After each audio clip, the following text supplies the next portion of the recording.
What the heck is the AGM/42? A weapon with a rather unconventional naming scheme, since we don't often see slashes in weapon names. It is because it is a gun of Swedish origin, and such naming schemes are not that uncommon with Swedish weapons. Also, given that this weapon doesn't have a particularly colorful history, I will be foregoing the historical aspect in this section, or rather this video, but I appreciate any feedback if you actually like the history component. I think most people just watch it for the statistical aspect and how it pertains to Battlefield 5, as opposed to weapon history, which I think other people do better. So how about that AGM/42? Well, it is a semi-automatic weapon, unsurprisingly locked to the assault class. It is in the same league of weapons as the Gewehr 43 and M1A1 carbine, in case you are confusing them with the Scout semi-autos, which are actually called SLRs, and that is quite confusing coming off the back of Battlefield 1.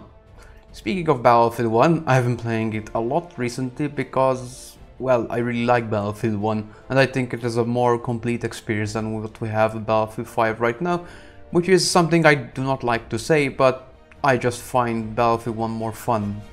But regardless, Battlefield 5 semi-automatic weapons are actually one of the reasons for this. They are rather uninteresting. They are all balanced by vertical recoil per shot and vertical recoil base, and pretty much nothing else. Well, there's also this base spread, but much like in Battlefield 1, the base spread on semi-automatic weapons doesn't matter all that much. The problem is that semi-automatics in Battlefield 5 are a bit too easy and vanilla to use, and none of them really stand out as a particularly interesting looking skill cannon, as we had with stuff like the auto-loading 35 in Battlefield 1, or even the Che Rigotti with its very slow reload but very consistent damage output and automatic firing mode. The AGM42 is, well, perhaps an exception to the rule I set forth, or rather my impressions of Battlefield 5 semi-automatic weapons, to which they are not that interesting. So what makes the AGM42, or whatever you want to call it, I will be just calling it the AG42 from now on, different from other semi-automatic weapons? Well, to understand this, we must understand the M1A1 carbine. A particular favorite of many players, though quite recently I have seen its usage drop off, at least just from personal experience, because we do not have any weapon usage stats for Battlefield 5, unfortunately. So what is the similarities between them? As I said, there's not much going on horizontal recoil wise or spread increase, because semi-automatic weapons simply do not have any of these stats, which is one of the reasons they are so boring in my opinion, but whatever. I will not harp on too much more about that.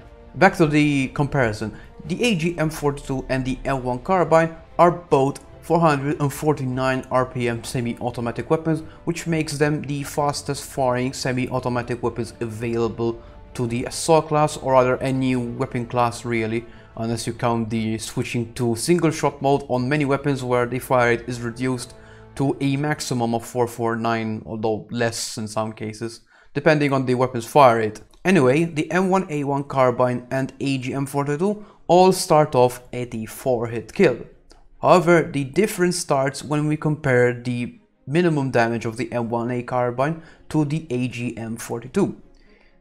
The M1A1 carbine actually drops off to a 5-hit kill, making it sort of similar to the 1907 or auto-loading 25 from Battlefield 1. In fact, the M1A1 carbine is actually very similar to the auto-loading 25, where it achieves pretty much the same damage per second, though at a higher click rate and, depending on which choice you use, a potentially larger magazine or identical magazine, since you can have 16 or 30 rounds. The biggest difference starts here. The AGM42 does not drop to a 5-hit kill. It is indeed a consistent 4-hit kill at all ranges, with a magazine capacity that is limited to 11 rounds rather than the massive 16 or 30 round boxes you get on the M1A1.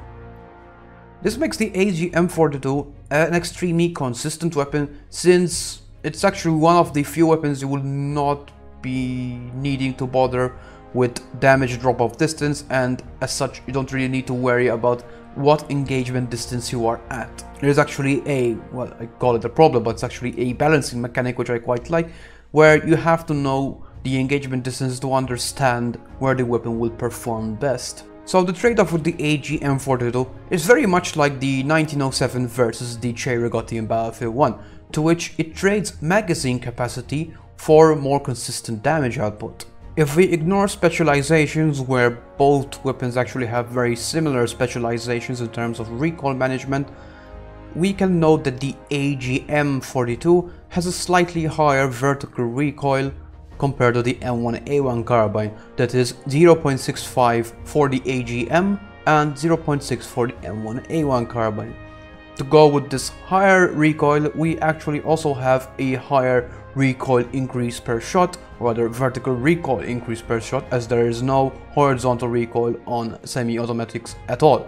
This recoil increase per shot is 0.019, which is really not a big deal, and for the M1A1 carbine it's 0.017.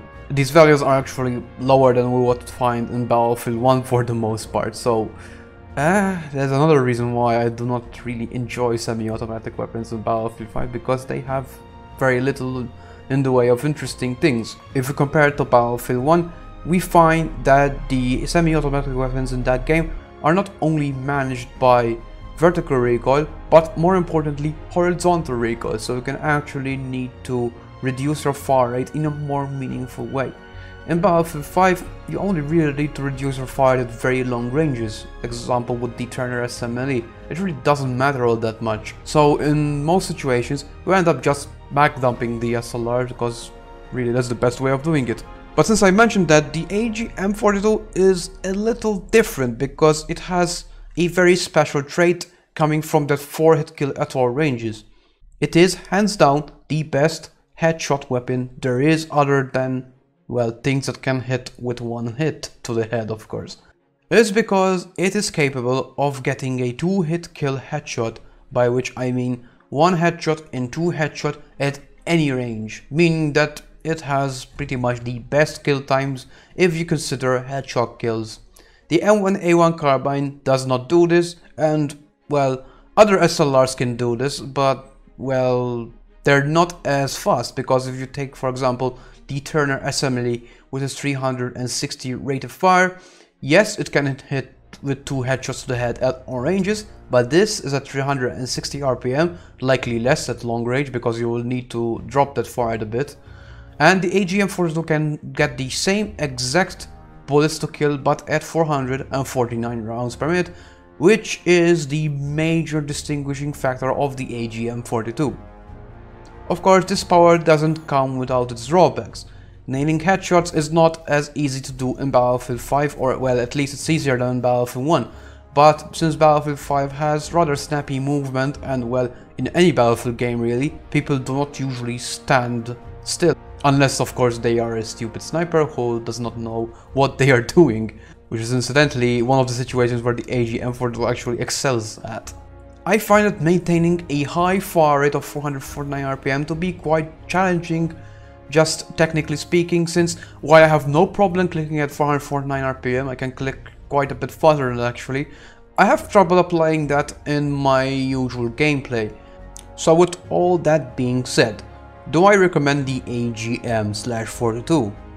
Well, when it comes to semi-automatic weapons, if you're looking for something not necessarily effective, which it is effective by the way, but if you're craving something that requires a little bit more finesse and skill, I think the AGM-42 is your best option.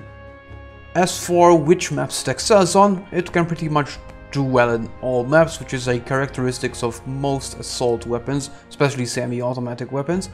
But obviously, if you're engaging strictly in close quarters, let's say the houses on Arras or Devastation in general, perhaps the M1A1 carbine, which is bigger magazine and actually lower recoil, and of course its better specializations for move and shoot and hipfire, may be more useful. As for the specializations, there is no real obvious path you may want to choose.